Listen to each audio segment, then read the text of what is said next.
Okay, well, welcome. Thanks for your patience with our technical difficulties.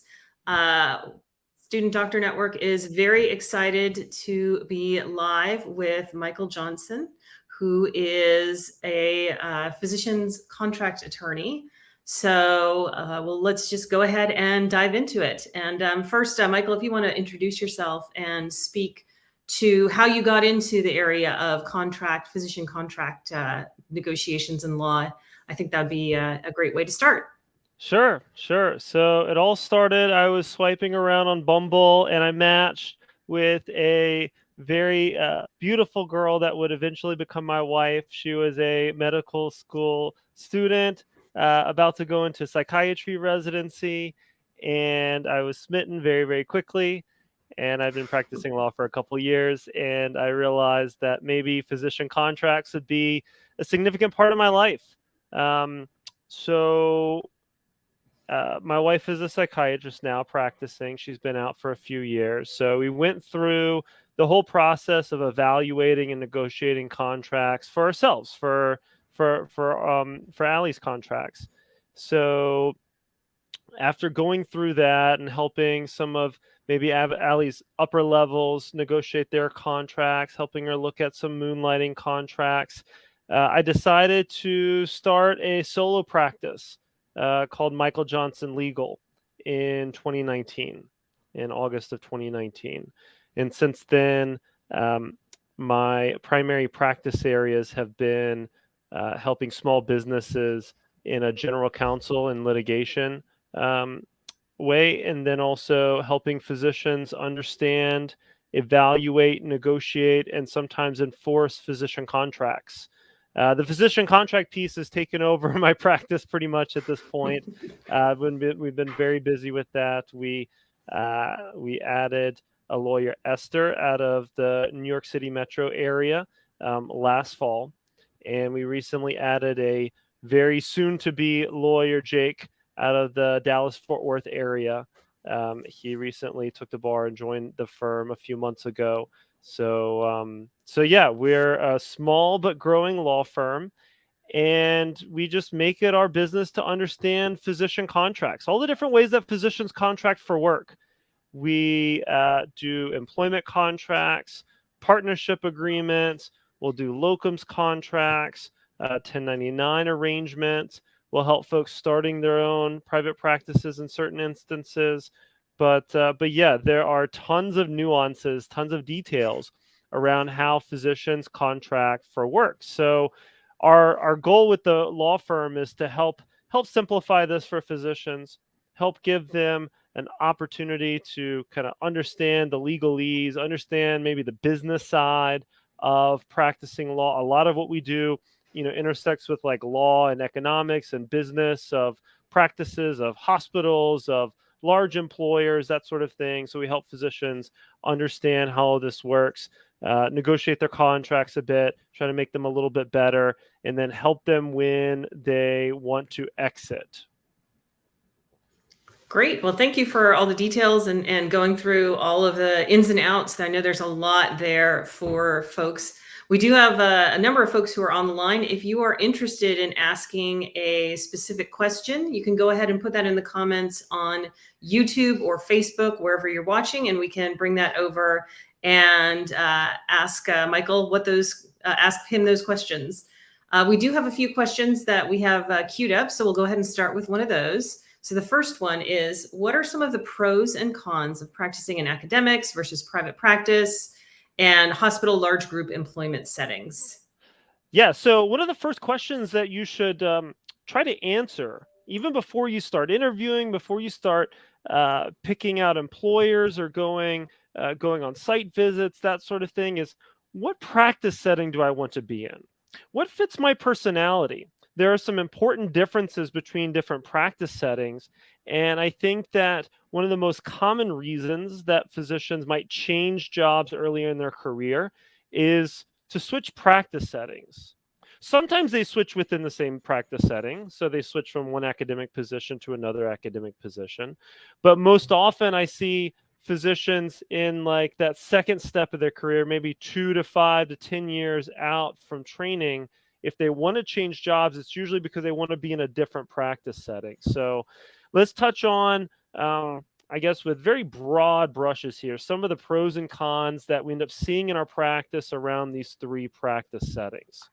So academics. Academics are most likely all of the docs that are around you during training. You're probably training in an academic setting because you're in training. So they often are compensated on flat salary models. Sometimes they are paid to do research and to teach. Sometimes they are primarily clinical, billable clinical.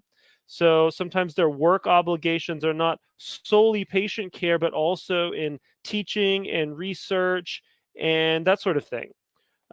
Academics will often afford you an opportunity to practice um, in some more like difficult settings, difficult cases, difficult um, patient panels, that sort of thing. It will often allow you to practice maybe at a bit of a slower pace, maybe a more detail oriented pace. Um, Academics, in my opinion, should probably not compensate you based solely on volume of work, but more on a flat salary, more focused on like quality and advancing the profession. The folks. So the opposite of that discussion, obviously, is okay. What if they don't? In some academic positions, from what I can see, they become overly uh, focused on volume of work. They want the physicians to do a lot of clinical billable work, want to create a lot of volume. And a lot of physicians that choose academics are not there to see a really, really high volume of patients. And that leads to a disunity between the physician and the employer. Sometimes academics, I guess if I'm stating it in a negative way, the folks that are trying to leave academics are saying that it becomes political, that maybe they get concerned that the quality of the work is not the sole way that they move up or are recognized in their field and their employment. Sometimes management, sometimes the department chairs and department leadership in academic positions change. And with that change, sometimes comes like change in philosophy of management. So maybe the original deal that the physician came in on, a certain set of promises, certain expectation of work, might change if department leadership changes. So I guess that's a couple high points of practicing in academics. We'll go to hospital and large group employment settings next. This is working for large nonprofits, large hospital settings, like some of the biggest employers that you often hear about. This is talking about those settings. Some of the advantages can be, having a whole system kind of set up around you. You have a lot of docs at your fingertips. You have a lot of referral sources. You might have a lot of resources to help you with your practice. And you're usually practicing with a lot of other physicians in your same specialty. You should be able to, network and reach out for questions and help, that sort of thing. Folks who end up not liking hospital and large group practice and are looking for another practice setting typically relay to us that they fear a lack of autonomy and control over their practice, that maybe they're a bit micromanaged, that they're told this is the clinical template that you have to follow, and this is how you have to document your notes, and this is the type of patients that you have to see. And, you just get really in like the granular details about how the physician is practicing medicine on a daily basis. And some physicians, they want their freedom to practice the way that they see fit. And some large group settings, large hospital employers just are not great at affording that level of autonomy and control. I might be understating a little bit. There might be some folks listening that are like yelling, "Say it louder! This is very important." But yeah, a couple high points for hospital and large groups. Private practice. So private practice can come in all types of settings. If it's a private practice, but it's very large and it's more like private equity owned, then it might start behaving more like a hospital and large group employer. But when I think about private practice, I'm usually thinking more like your smaller, independent, physician-owned private practices. That the hospital doesn't own the practice, the private equity firms do not own the practice, but the private practice is owned by physicians, and they practice independent of the direction of the hospital or of another entity. There's pros and cons to private practice. Okay, private practice. Um, where do I start? So it can offer you that autonomy and that control over your practice, over how you practice on a day-to-day basis, in a way that many of the other practice settings maybe cannot offer you. Okay, if you're a physician leaving academics or leaving large group or hospital employed settings and you're seeking out private practice, that's probably the reason. You're tired of being micromanaged and told exactly how to practice, and you want some freedom to do it your way. Um, Private practice can offer that because you might be the boss, or you might have far fewer like non-physicians, if you will, um, directing how you're going to practice. Private practice can offer some attractive um, financial incentives. You know, in certain certain specialties, in certain geographic regions, private practice can be very lucrative. The business ownership side can offer certain financial advantages that academics almost certainly cannot. But I'll also say this: hospital and large group employers can still be very, very competitive and are often outpacing private practice like at the beginning of your career. So a physician is looking at compensation. Often we're seeing the first year, like initial offering for a physician to be higher in hospital and large group employment settings. But often the opposite is true if it's a private practice that is successful and you look 3, 5, 7, 10 years into the future. Often the future can be more lucrative in private practice compared to the other settings. And it really just depends. You know, usually a lot of folks in academics are not there going into it for the financial advantages. Okay. Some of the, I guess, as you move up into like department chair roles or senior leadership in academic positions, those can be quite lucrative. But some of the lower compensation offerings that I see are in like initial like assistant professorship positions in academia compared to the other practice settings. So I feel like one of the most common, I guess, misconceptions, maybe myths for first contract physicians, folks that are just coming out of training, is that they actually know which practice setting is best for them. You might not know. So one of the things I counsel folks in their first contract is to try to protect their ability to change their mind and switch between employment settings. Because if one setting doesn't make you happy, you know, you might have just picked a setting that doesn't match your skill set, your personality, your career goals, your, you know, work-life balance goals, whatever it is. And switching practice settings might be able to help you resolve that. So I like to help physicians understand how they can leave a job. And one of the most common reasons that they want to leave that first job is because of wanting to change employment settings. Thanks for such a detailed breakdown of that. You know, I think it's something probably people don't always think about when they're looking. They're just looking at maybe the numbers, and they don't think about, you know, what's going to be the best fit for me.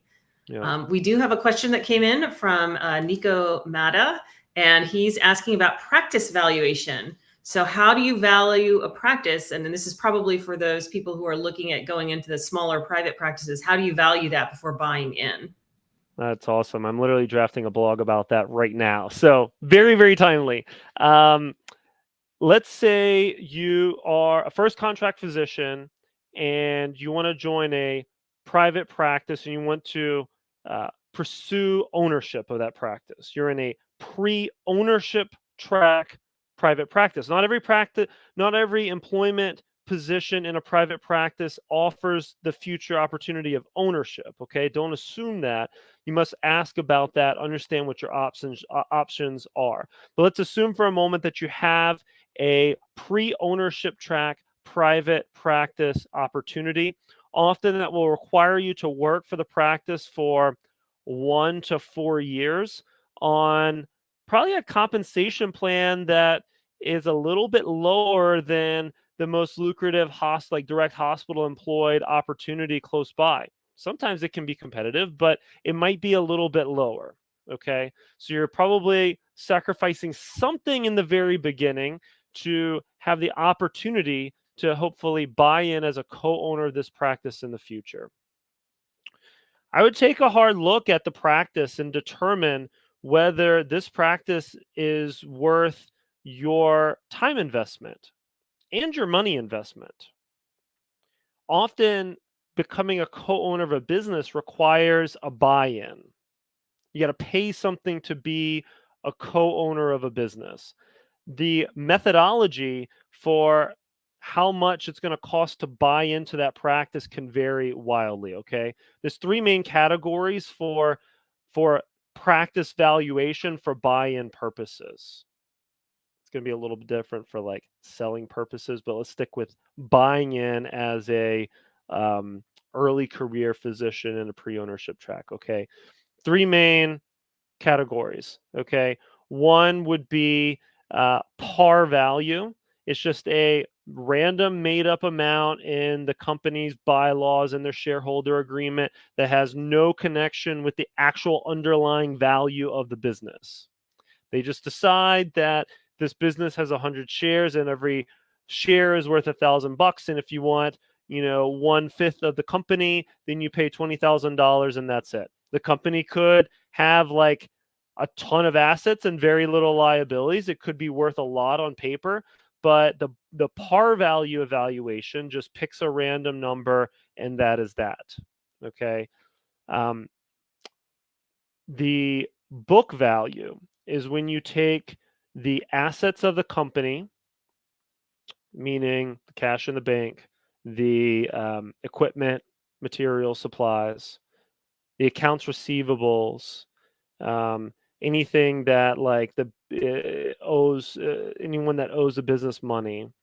You collect all of those and you create the assets of the company. There might be real estate. Usually, if a practice owns its own real estate that it's housed in, it's actually in a separate LLC. That's probably beyond the scope of what we're doing today.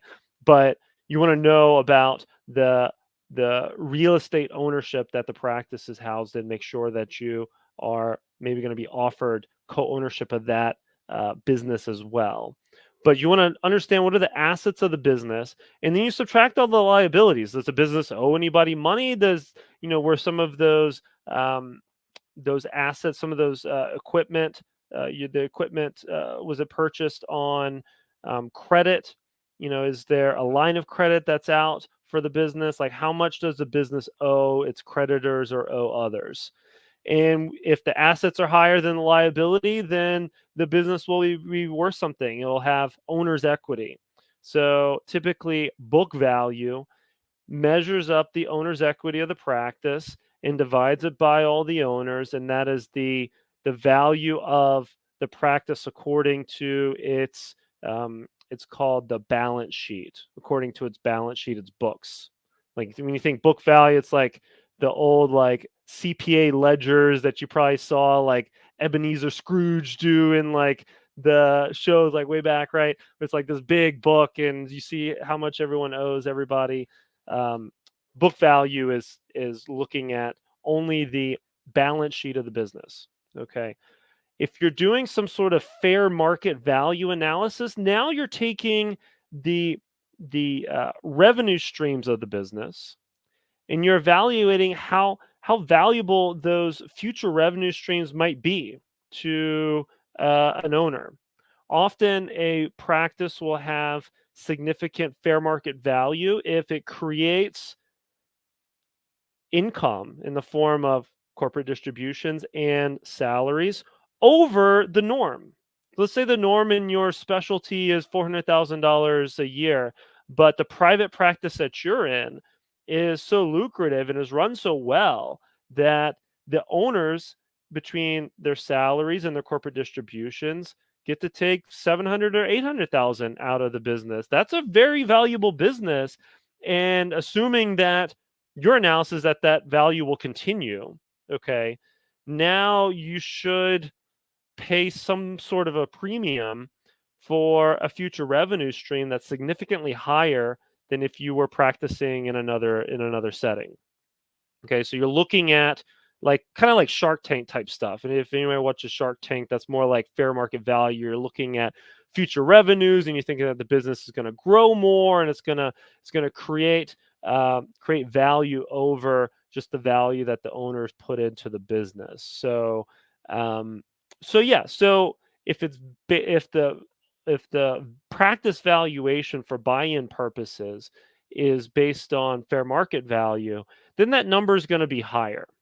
Okay. Sometimes I see 1 million, 1.5 million. That's not out of the ordinary. Some of you might be thinking, oh, I don't want a high value. I want a low value. Like, okay, do you though? Like if it's a low value, if the practice has a low value and it's easy to buy into, then it might not actually be a better practice setting than just any other setting that you have an opportunity to be a part of. I also see my theory is that small physician owned private practices that have quite a lot of value, but the current owners can't sell that value to future owners, then those practices are maybe at risk for being bought out by a hospital and brought inside the hospital, or being bought out by private equity. So tons of moving parts. And this is like a 7-minute summary of a very, very detailed and nuanced issue. But to your question, do you do practice valuation? Yeah, so I don't create like the expert reports. Like sometimes you'll see like 20, 30, 40-page reports that look through all of the tax returns and all of the income statements and balance sheets for like 4 to 6 years and all that. I don't create those reports, but I do read them quite often. I have a business background. I have an econ background before law school, and my background before then was construction litigation, business litigation, where I was regularly evaluating income statements and balance sheets and the internal workings of businesses and small businesses. I also own my own small business, so I deal with these exact same issues all the time. I have to read my own income statements and balance sheets as well. Tips for valuing a practice before buying into partnership. Okay, the tip here, in my opinion, I think that someone who's going into a pre-ownership track private practice employment agreement should have some access to the practice's books, should know something about what they're investing their time and hopefully in a few years into their money, what they're actually investing in. If the practice is really not doing that good, maybe it looks good on the outside because it's maybe it's really sharp and the physicians are really good, but maybe the practice just isn't very lucrative. Now you might want to reconsider. You might want to consider something else. So one of the challenging questions is, okay, if we ask for the income statements and the balance sheets for that business before you become an employee, is a practice willing to do that for you or not? If they are willing to do it for you and the books are really clean and the business is exceedingly valuable, well, I don't really have much to negotiate. Like you should go do that and explore business ownership through that private practice. If private practice is a setting that you want to be in, then I would say go for it. Like if a private practice opens up their books and is willing to explain it in a thoughtful, like professional way to someone who's just still in training and about to come out, then look, you win. Kind of like private practices end up winning a lot, especially when they're competing for resources against hospitals and private equity owned practices and academics. So I encourage a lot of private practices to do that. Sometimes I do run into smaller physician-owned private practices that do not want to share anything about their finances. They're like, look, it's just, we're just not there yet. I don't want to share that with you. Then it's like, okay, but my client is giving up maybe, I don't know, 50, 100, $150,000 a year for the next 3 years for the prospect of co-owning this business with you. How can I justify that to my client if you're not willing to provide some of the basics like income statements and balance sheets? You might want, not might you I often find it very appropriate for the physician to sign a non-disclosure agreement, an NDA. So like, you can't take those business documents and post them on Instagram or whatever. That would be a terrible idea. Don't do that. Even without an NDA, don't do that. But it would often be appropriate for you to sign a non-disclosure agreement to see the financials and understand them. And obviously the corollary to that is like, okay, you get them, what are you going to do with them? Most physicians don't quite know how to read income statements and balance sheets, that sort of thing. So getting the basics down for how to understand some, like small business financials isn't too bad. Okay, you can probably do that in 10 to 20 hours. I need to post more resources about how to do that. That's one of my next projects. Okay. But if you have a lawyer, someone who's business minded, has a business background, who can help you do that relatively quickly, like, I don't think you need to spend several $1,000s doing that. You can have someone go through that in a cost efficient way and give you at least a starting idea of what's going on in that business. So, great question. It's something that's on the tip of my tongue right now. I'm literally trying to write a blog explaining exactly this right now. So great question, Dr. Mata. If you have any follow-up questions for that, please send them along, okay? Because it's a great topic. Thank you for the detailed breakdown. And he said, thank you that was an amazing answer. Thank you so much. So thank you, Nico, for that question. And we now have a question from Michelle March, who's asking, at what point in the job search should physicians have legal counsel lined up for contract negotiation? I think that the first steps for you is to start early, start 12, 18 months, or even more, depending if you're like subspecialized and you're going to a rural area, you can start 2 or 3 years in advance. But 12 to 18 months, get an idea of what practice setting you want to be in, start making some informed choices, some decisions about practice setting. Start getting an idea of like geographic region. Maybe you're wide open, you want to go anywhere, but a lot of my clients will have a geographic region in mind. I would encourage you, like during the interview process, when you start learning what you're liking and what you're disliking, maybe you're thinking, okay, I'm soon to get an offer letter. I'm going to get a couple offer letters. That's a great way to do this, by the way. I encourage physicians to consider trying to obtain more than one offer in the same geographic region. If you want to help me create leverage so you can negotiate your contracts, that is like chef's kiss. That's what we want to try to do. If you have one offer and it's late in the game, you only have a couple months to negotiate, and you got to have a job that pays you in a few months, then it gets really difficult, on our side to help you negotiate contracts. But if you start early and you have more than one offer, then we're in really good shape. I find that physicians who are kind of in the middle of that process and are thinking, okay, I'm about to get an offer letter or a couple offer letters, I need to clarify my thoughts. I need to go through some of the information that I learned during the interview process with someone who handles this regularly.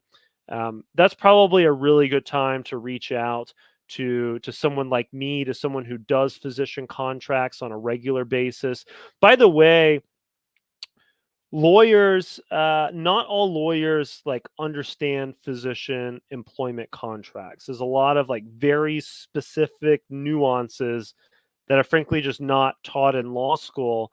Unfortunately, if like you have an uncle that does real estate law or aunt that does family law, they may or may not know physician employment contracts inside and out.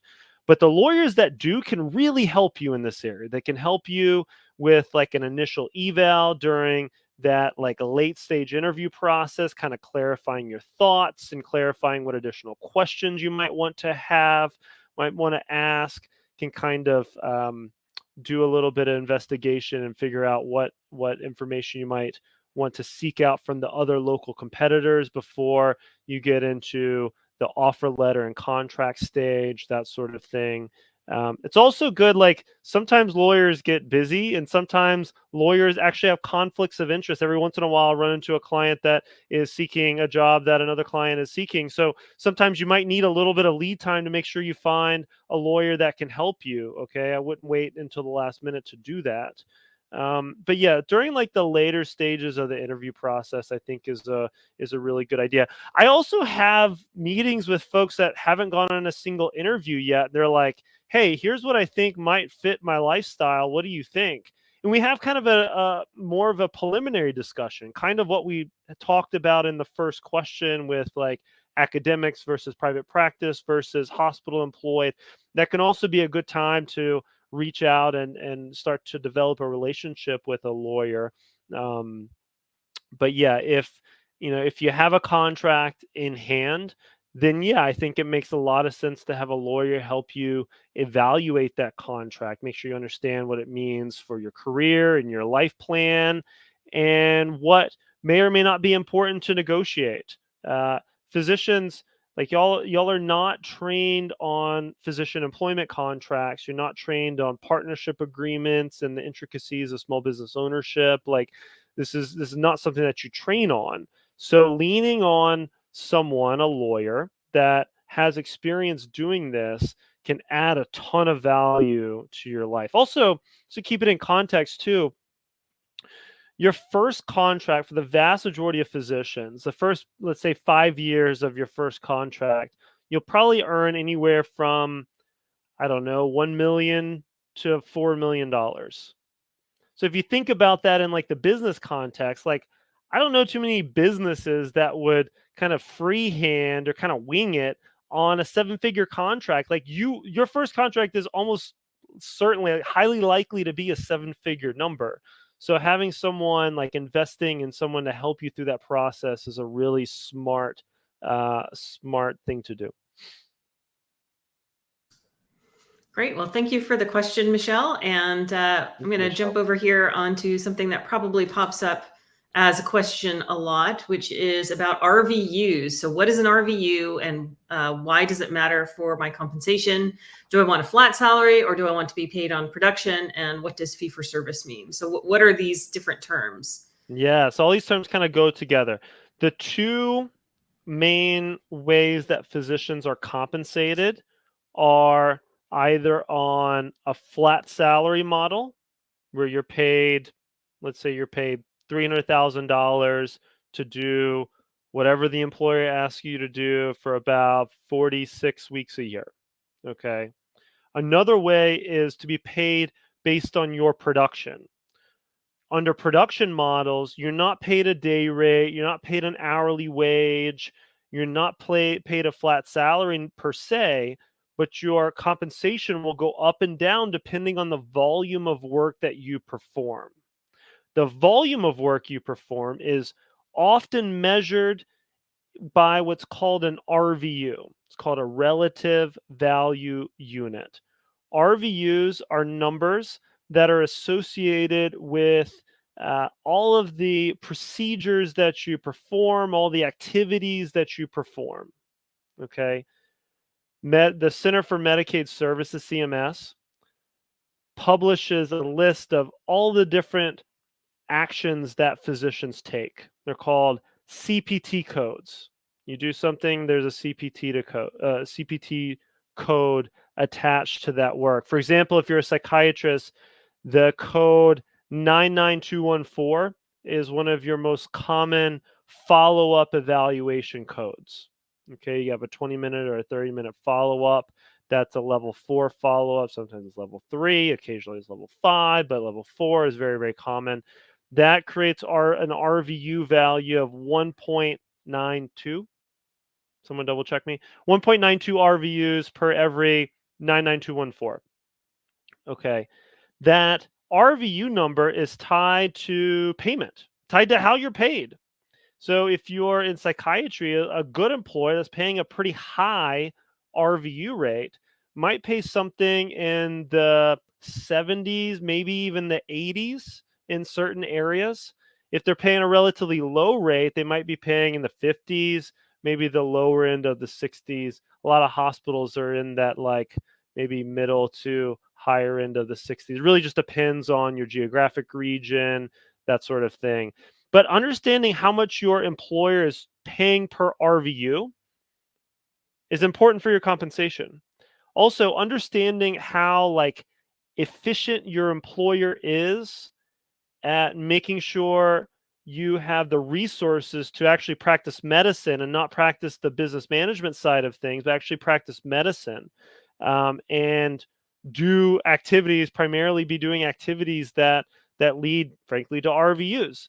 So if you're going to evaluate an employer and you're going to be paid on RVUs, now you want to know how much is that employer paying per RVU and how good are they at filling my schedule and like operating in an efficient and professional way such that I'm not wasting my time doing more administrative or non-practicing of medicine type things, and I'm able to frankly do activities that create RVUs.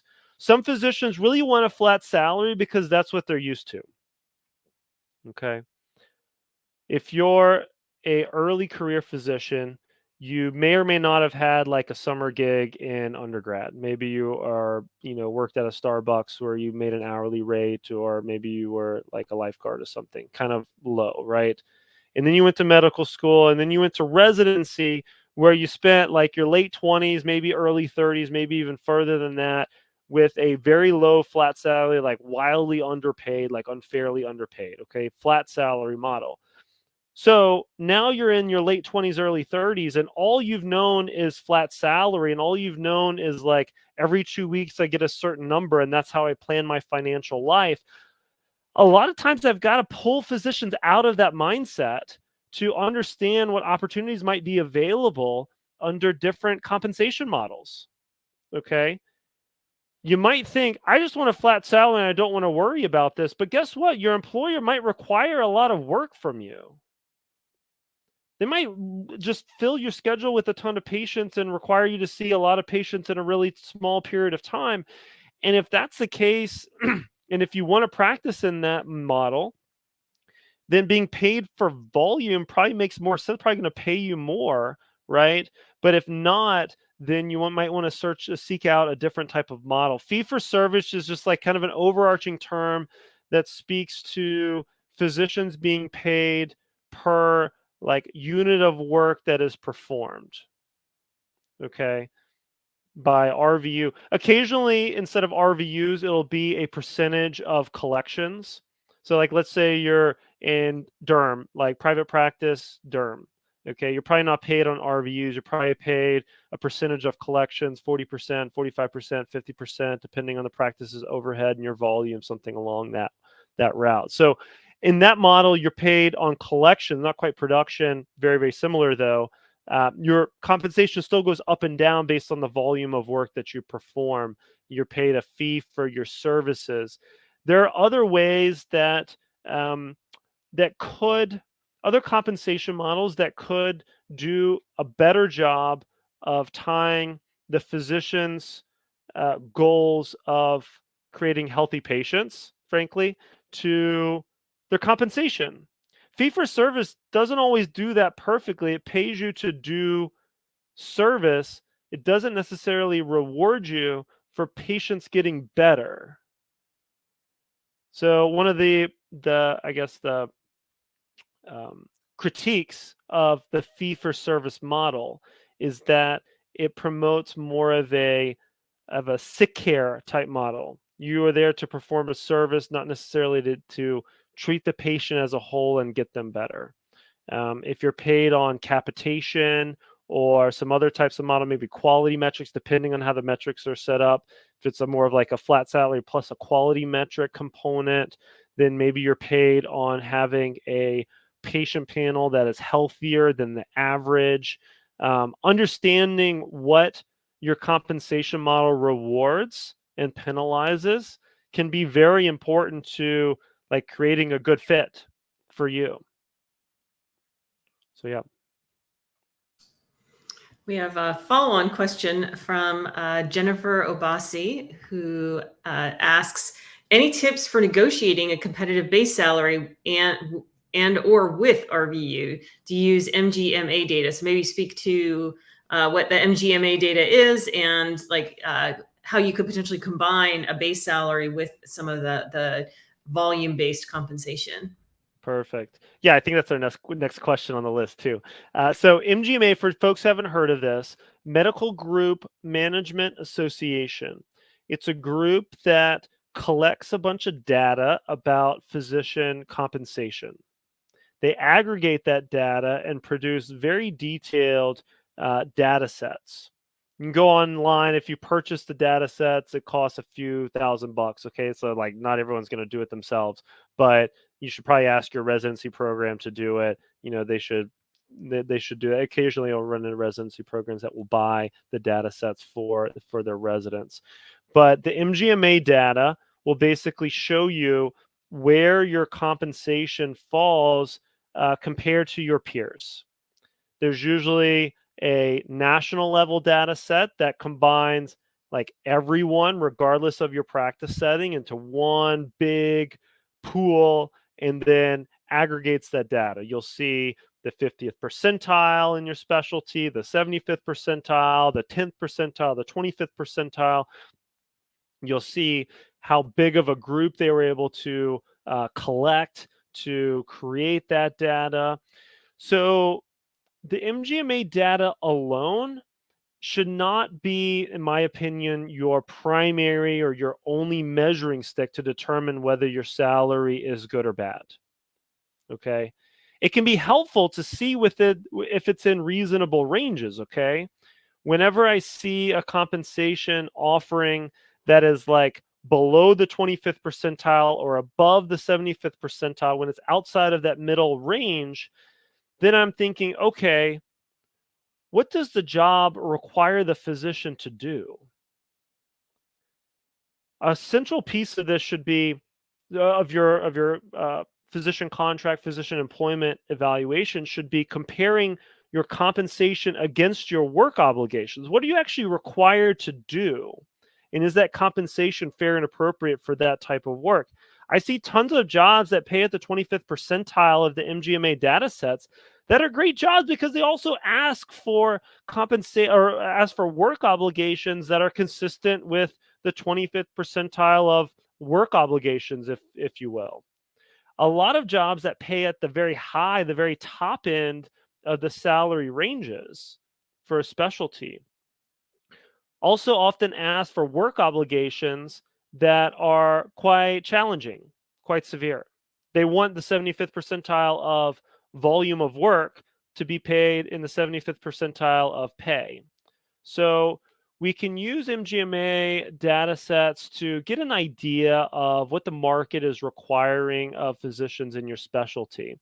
So let's say you're a psychiatrist and you realize that the data says the median is $313,000 across the nation in all practice settings.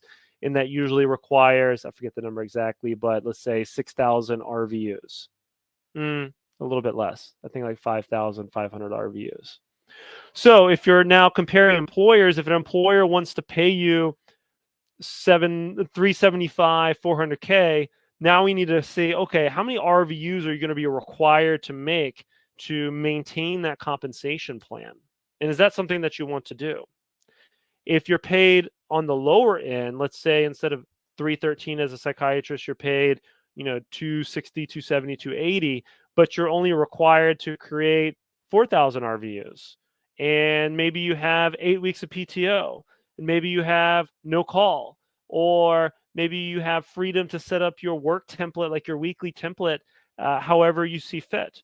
Or maybe you get to see a certain like subset of patients that makes it very attractive to you. That's the type of patients that you really want to see. we can use the data and compare it to your work obligations to try to get an idea if they match. If I see a job that appears to me to pay at the 75th percentile for compensation, but at the 25th percentile for work obligations, that's kind of a red flag. Like, are you sure? Like, did we really go through all the analysis to really understand what the job is requiring of you? Because I usually see some sort of reversion to the mean over time. If they're saying that you're not going to have to work that hard and they're going to pay you a bunch of money for it, like, okay, is it in North Dakota? Not to pick on the North Dakota folks. Okay, it's beautiful up there. But is it in a very unattractive, North Dakota, very unattractive work location? Is it in a practice setting that is very challenging? Does that employer have issues with turnover, with retention of physicians in your specialty, that sort of thing? If I see some of that, that's like, okay, maybe now we know why they're paying at a high level but requiring work at a relatively low level. Sometimes I see the opposite, though. You have a compensation plan that is on the lower end of the MGMA data sets, but they're requiring work at the higher end of the data sets. If that's the case, you also have to understand why. Is it in like the most attractive geographic region where everybody wants to live? Okay, maybe you have to accept a discount on compensation plan to live in the most attractive geographic region. Okay, just a quick aside on that. Physician compensation is kind of opposite most industries. Physicians who work in the most attractive, like the largest metro areas, often make less than their rural counterparts. Okay, so geography has a big impact here. But if it's out of whack the other way, then I have to say, okay, why? Right? One of the ways that it could be out of whack, one of the reasons is because it's a pre-ownership track private practice employment position. I see that sometimes. I'm like, okay, you're giving away some measure of compensation compared to other practice settings for a short period of time because your expectation is that after you become an owner, you're going to be at the highest end of that compensation metric and you're going to stay there hopefully for decades, and that's going to be great. That might be the case. But just reading it alone and saying like higher end is good and lower end is bad is not a good contract evaluation. There's also subsets of the data sets. You can also typically separate the data based on geographic region. You'll see some very important differences between different areas of the country. You can separate it based on hospitals versus academic versus private practice. You can separate it based on whether it's like FQHC or like a rural practice. There's a bunch of different ways to cut it. You can also cut it up based on whether it's like your first year or two in practice or like your 10th year in practice. Sometimes, not always, folks who have been practicing for 10 years in a specialty are going to make more than someone in their first year. Not always, but it depends. But some of those data points will be helpful during your evaluation. But I encourage you to dive deeper than just the surface level, like, oh, it's above the median, so it's good, or oh, it's below the median, so I'm going to throw it away. I'll tell you, in psychiatry, almost every psychiatry job in the Midwest and like rural Wisconsin, I'm in Wisconsin, in rural Wisconsin is going to be like at or above the median. So under that metric is like every job is good, but like every job is not good. But under that like very surface level analysis of the MGMA data sets, you would find every single job in Wisconsin very, very attractive. And you might find, who do I want to pick on? You might want to find like almost every job in, I don't know, Delray Beach, Florida. I don't know. Maybe Houston is a tough market right now for psychiatry. I don't know. There's not a lot of tough markets for psychiatry, right? I talk about psychiatry because it's my wife's specialty, but maybe not the best example for this discussion. But those are some tips for understanding the MGMA data. So some tips for negotiating by using the MGMA data. I would encourage you to look at what the compensation expectations are, but also how much is compensation per WRVU. That can be pulled out in the data sets. That's usually one of the most valuable data points in the MGMA data sets. The overall number, the overall compensation is not always the most important piece, but the averages, the expectations of compensation per RVU can be very valuable. So if you have an employer that's paying maybe a reasonable starting salary, but ultimately wants you to be paid on RVUs and wants to pay like a low value of RVUs, you could use some of the macro level data sets to say, hey, look, here's the average. Okay. Hospitals in the Midwest pay $67.23 on average for physicians in the specialty per RVU. Can you match that, or can you go above that, or what can you do to update that? One of the biggest misses I see that physicians, particularly first contract physicians, make is they look at the base salary and they say, oh, I like that number. Like, of course you're going to like that number. Like, you've been making wildly under like undervalued compensation for so long that your, I guess, understanding of your value, of your worth, is like totally warped sometimes. And often I need to kind of pull you out of that. Okay. But we'll often need to focus on the RVU value as part of the negotiation, and pointing that out can be very helpful. Also, if you have local competing offers and you know what those employers are paying per RVU, then that can also be very helpful. If you can compare, if you can pair a specific request in your negotiation to a fear that the employer has to meet it or they're going to lose out to a local competitor, that's going to be very motivating to employers. Employers, like, if they're going to lose a physician in a negotiation, they really don't want it to be because of a compensation request in the same geographic region that they currently practice in. That gives us the best leverage, because they lose that out, other folks are going to know about it. Maybe the physicians that are currently working in the specialty for them are going to learn about it. They're going to start asking questions. There's going to be a lot of pressure on that. So if you want to help with like negotiating salary and RVUs using MGMA data, use or consider using the compensation per RVU metric as outlined in a data set that you select as most applicable to your practice. But then also understand what the local competitors are paying and try to obtain more than one offer in the same geographic region.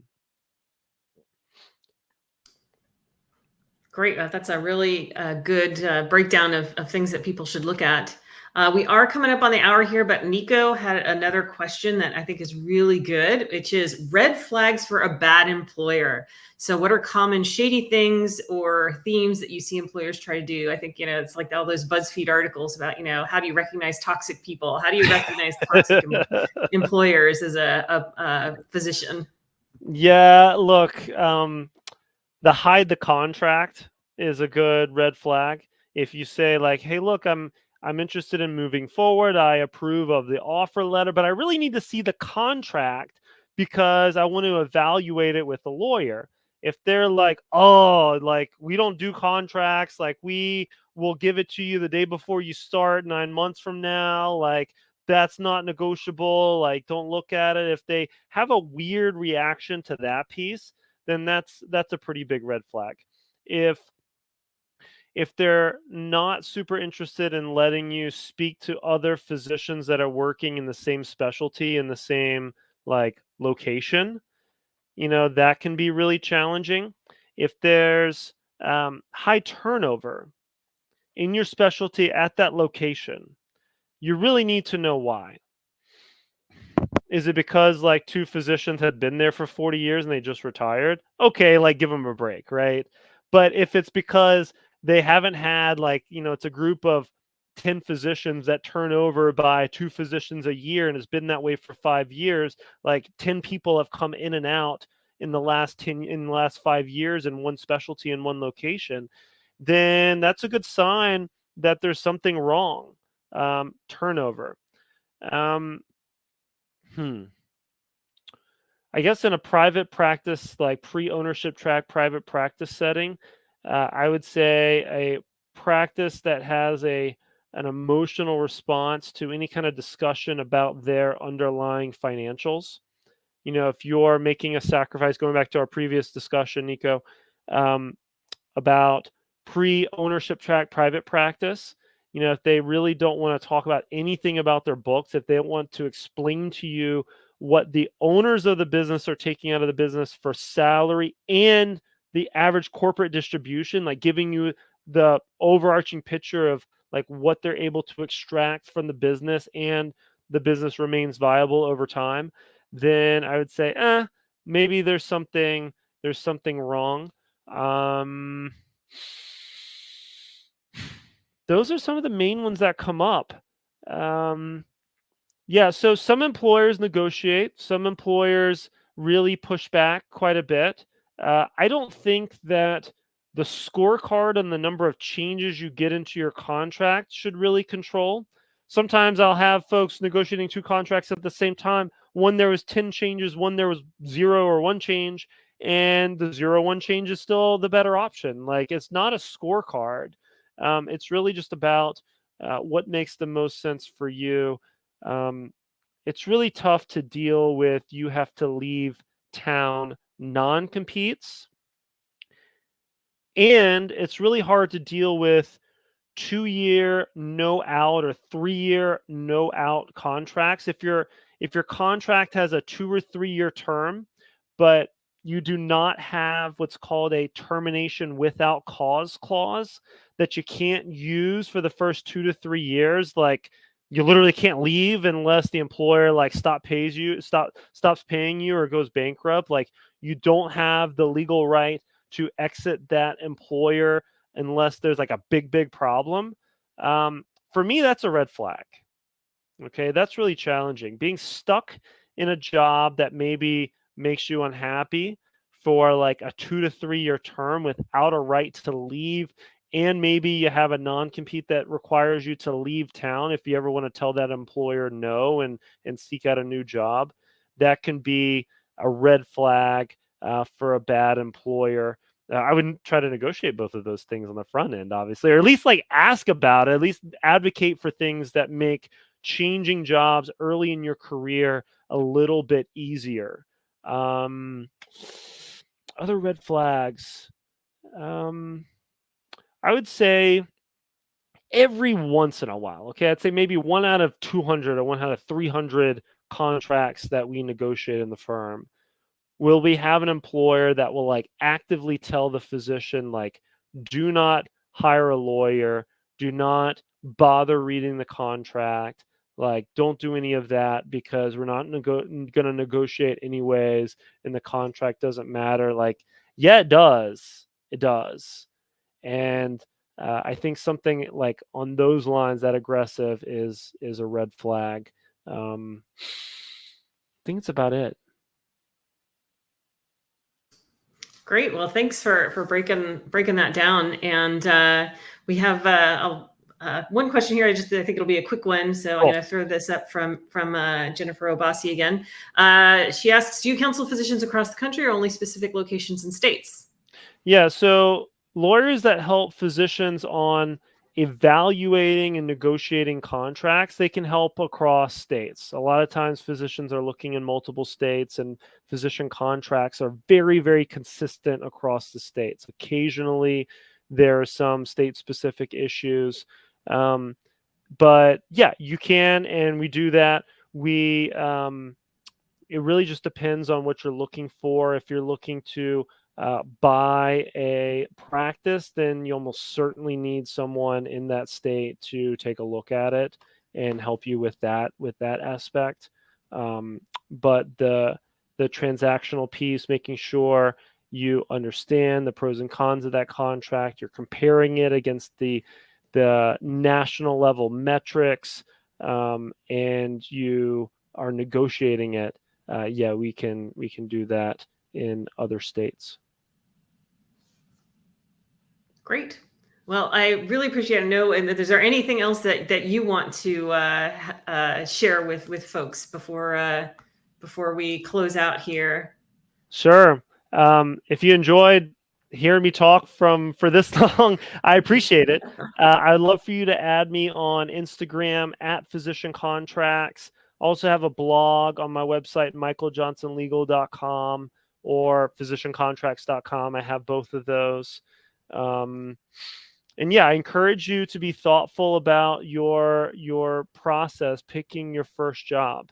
You want to be thoughtful about evaluating whether the compensation plan matches the obligations of the job, okay, and that the practice setting makes sense for you and your personality and how you want to practice. However, you might get it wrong. It might not be a perfect fit, okay? You might think that you found the perfect practice and it is your dream job and is exactly what you always wanted, but you might get out into practice and realize that something else is a better fit for you.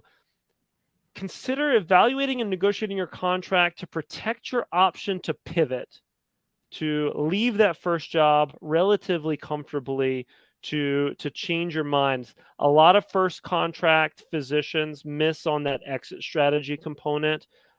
Turnover for physician practices is exceedingly expensive. The AMA estimates that it costs about $500,000 to replace a physician every time that they turn over. Okay. Most contracts are structured in a way that makes changing your mind, especially early on in your career, early on in the term within the first few years, very financially penalizing.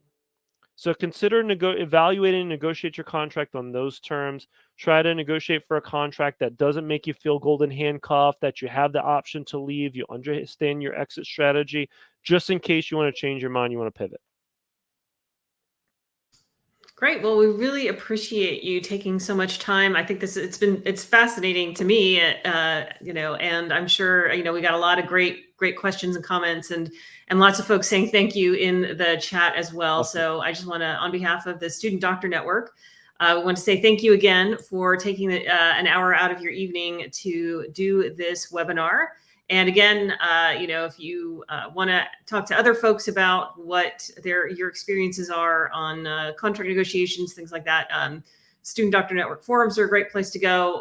And we also have, I know Michael's written a couple of articles for us on the Student Doctor Network website as well. So if you have questions, you can go look at those, or you can contact him it's Michael Johnson. Legal. What's your website here? Yeah, michaeljohnsonlegal.com. On Instagram, we're at Physician Contracts, and we also are at physiciancontracts.com. So I'll go ahead and put that into the, if I can spell it here. So it's Michael Johnson Legal, right? Yes, michaeljohnsonlegal.com. Okay, so I went ahead and threw that into the comments so that you can get in touch with him if you have questions. But again, thank you very much, and hope everyone has a good evening. Thank you so much. Have a good one.